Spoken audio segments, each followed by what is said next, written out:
ऐसी स्कीम्स हैं क्या जिसने लोगों के लिए इस तरह का जबरदस्त वेल्थ क्रिएट किया है, आपने देखा है होते हुए, या ये सिर्फ हमारा कैलकुलेटर है जो हमें बता रहा है कि यहाँ तक पहुंच सकते हैं आप? पहुंचा है कोई ऐसी ऐसी स्कीम्स हैं? बहुत बहुत अच्छा सवाल है ये प्रियंका, क्योंकि दर्शकों को लगेगा हमने तो बस कैलकुलेट कर लिया और हमने बता दिया कि ये होता है। अब हम हमेशा कहते हैं ना कि पास्ट रिटर्न से हम फ्यूचर प्रेडिक्ट नहीं कर सकते, राइट? लेकिन इतना तो समझ में आता है ना कि जब हम कैलकुलेशन फ्यूचर के लिए करते तो एक अजम्पशन रिटर्न, जो हम इक्विटी में हमेशा 12 से 13% का एक अजम्पशन रिटर्न लेते ही हैं, चाहे वो 25 साल हो या 30 साल हो। ठीक है, लेकिन आज हम तो कुछ ऐसी चीजों के ऊपर भी ध्यान दे रहे हैं जो बहुत इंपॉर्टेंट है, कि ऐसे कौन सी स्कीम्स हैं जिसने पिछले 25 से 30 साल में अगर कंसिस्टेंटली हमने 10,000 की एसआईपी की, और समझो 25 से 30 साल पहले तो हमें स्टेप अप के बारे में पता भी नहीं था, तो शायद आपने काफी स्टेप अप लोगों नहीं को। किया? हमने स्टेप अप नहीं किया। काफी कम लोगों को एसआईपी के बारे में भी पता था, तो जिन्होंने समझो 10,000 की एसआईपी की होगी, कुछ ऐसे फंड्स के नाम हैं जैसे एचडीएफसी फ्लेक्सी कैप। अगर एचडीएफसी फ्लेक्सी कैप में हमने 30 साल पहले 10,000 की एसआईपी अगर की होगी, तो आज की तारीख में इनका जो कॉर्पस है वो अप्रोक्सीमेटली 20 करोड़ का कॉर्पस बन जाता, क्योंकि उस पर्टिकुलर फंड ने 21% का सीएजीआर दिया है प्रियंका, और हमारा अजम्पशन केवल 12 से 13% है। लेकिन यहाँ पे बहुत अच्छी चीज ये है कि जो फंड मैनेजर ने जिस तरीके से इस पूरे फंड को मैनेज किया है, कंसिस्टेंसी से इतना बड़ा AUM, and at the same time एक बहुत इंपॉर्टेंट बात यहाँ पे जो मैं कहने वाली हूँ दर्शकों को, कि यही फंड में अगर आपने 30 नहीं 25 साल तक अगर आपने एसआईपी की होती और आपको लगता कि अब मुझे निकलना है या वॉटेवर, क्योंकि वेल्थ क्रिएशन की कोई उम्र नहीं होती है, तो आपका कॉर्पस बन जाता केवल 6 से 6.5 करोड़ के आसपास। आप ध्यान दे रहे हैं, अगर आपने 25 साल में इस पर्टिकुलर फंड से एग्जिट किया होता तो केवल आपका कॉर्पस 6 से 6.5 करोड़ बनता। लेकिन आपने 5 साल और इस फंड को दिए, तो सीधा का सीधा आपका कॉर्पस बन गया 20 करोड़। मतलब जिस फंड को 25 साल लगे 6 करोड़ बनने को, उसको केवल 5 ही साल बने और 14 करोड़ ऐड करने को और 20 करोड़ बनने को। ये कैलकुलेशन यहाँ सही है ना पूजा? मतलब आप कह रही हैं सिर्फ 5 साल में 6 साढ़े 6 करोड़ हो जाते? मतलब कि अगर ये यहाँ आपने लिया कि 30 साल का नजरिया लिया जिसमें आप बता रही 20 करोड़ बना के दिए हैं इस स्कीम ने अपने पहले पास्ट परफॉर्मेंस इनका ऐसा रहा है, आप कह रही 25 ईयर्स करते तो सिर्फ 6 साढ़े 6 करोड़ बनता?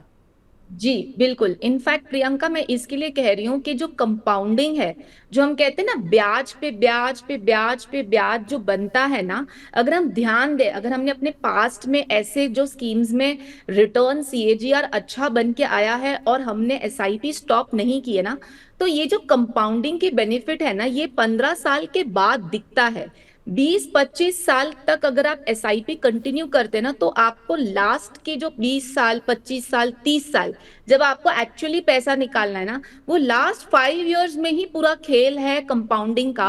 और आपका पैसा आपको शायद 20वें साल पे लगेगा अरे ये तो इतना ही बना, लेकिन आप 3 साल 4 साल 5 साल और रुकेंगे और रुकेंगे और रुकेंगे, तो इस तरीके का आपको भी आपके पोर्टफोलियो में ये चमत्कार होते दिखेगा। इसका एक ही रीजन है कि अगर आपका गोल नहीं आया है, अगर आपको पैसे निकालने की कोई नीड नहीं है, तो आप उस फंड से पैसे मत निकालिए। हम टाइम एंड अगेन एक ही चीज कहते हैं प्रियंका, कि आप पैसे तभी निकाले जब आपको उस पैसे को निकाल के यूज करना है, चाहे घर खरीदने के लिए, बच्चों की शादी, घर या बच्चों की पढ़ाई, या बस उसी चीज के लिए।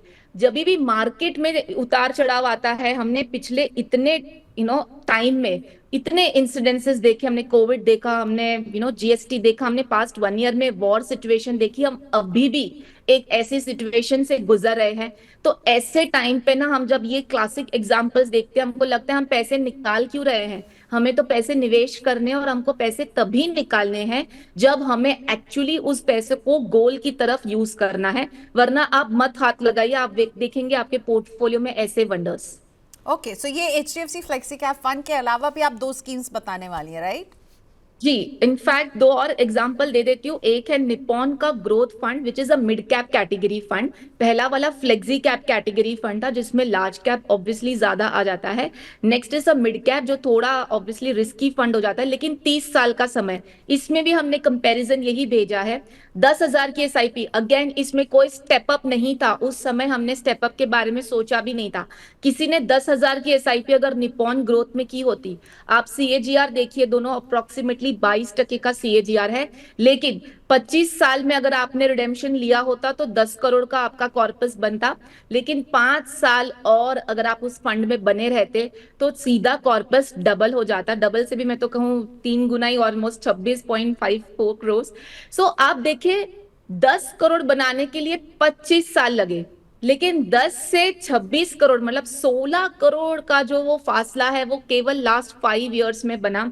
ये मुझे पता है लोगों को इसको एक्सेप्ट करने को या ये चीज समझने को शायद थोड़ा टाइम लगे, लेकिन ये कंपाउंडिंग का बेनिफिट है जो केवल लास्ट 5 इयर्स में बनेगा। इसके लिए हम कहते हैं ना प्रियंका, अगर आज इस चीज की समझ है ना, तो अगर हम कोई भी एज में क्यों ना हो, हम 30 साल को अपने दिमाग में अगर लेके चलेंगे ना, मैं तो कहूंगी प्रियंका, आजकल की जो बच्ची है, जो पीढ़ी, जो ना नए जनरेशन है या जो चिल्ड्रन आने वाले हैं, उनकी तो मतलब बेस्ट जनरेशन है या बेस्ट टाइमिंग है जहां उनको इस चीज के बारे में पता है, ताकि हर बच्चा जब 30 साल का होगा उनके पेरेंट्स ने ये पोर्टफोलियो उनके लिए बना के रखा होगा। ग्रेट। और तीसरी स्कीम भी बता दीजिए, फिर हम पोर्टफोलियोज की तरफ बढ़ें।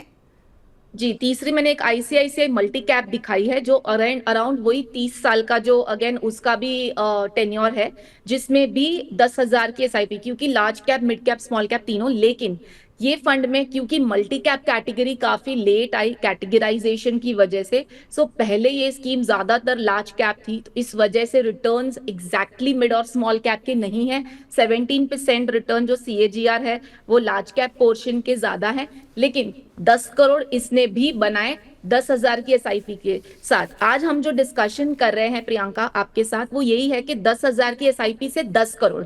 लेकिन हमने अपने डिस्कशन में ये बताया, और ये लोगों को समझने की जरूरत है कि पास्ट रिटर्न्स को बेस देखते हुए ये 3 स्कीम में ही पैसा डालना ये गलत बात है। देखिए, किसी ने स्कीम ने परफॉर्मेंस दे दी, जरूरी नहीं अब वो दे, जिसने नहीं दी शायद वो देगी। लेकिन हमने तो स्टेप अप का सहारा लेके कहा 10,000 की एसआईपी, 30 साल, 10% स्टेप अप, आप 10 करोड़ पहुंच जाएंगे, क्योंकि हमने केवल 13% का सीएजीआर बेस अज्यूम किया है।